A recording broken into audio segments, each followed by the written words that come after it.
خاصەنەوە ئازادی خۆم نییە یارمەتی خێزانم و کوڕەکەشم سپاس بۆ خواکەوە یارمەتی یاگنی ئەم خێرە خوازیمان بەنسیب بووە چونکە ئەوڕۆ نیاسبینە قیامەتە بەڕاستی لەبەرەوەیکەوە پێویستە ئێمەش شتێک بچینین بیدورینەوە لە قیامەتە لێرەدا یارمەتی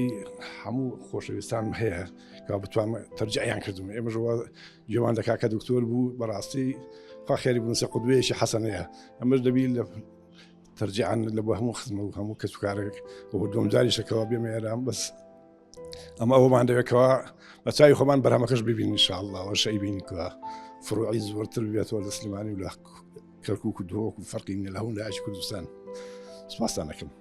ڕۆژانت هەڵبژاردە لەبەرەوەی خێری زیاتر بەڵێ بەڵێ ئەمڕۆ خەسەم دێزڵحیجای ترەوە وەکوارێ ئاەتی لەسەر سۆڕی بەفەجر تەرجیعانکەوە خێرەکەی یەک چەندمەها قاتە حەسەنەوە لە بۆ دنیاە لە بۆ قیامەتیش ساوابەکەمان دەوێت ئینشاءالله جنابتان گوت مامۆستای خانەنشینن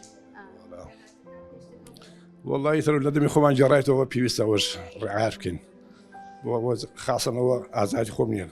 یارمەتی خێزانم و کوڕەکەشم بەتاخانەیە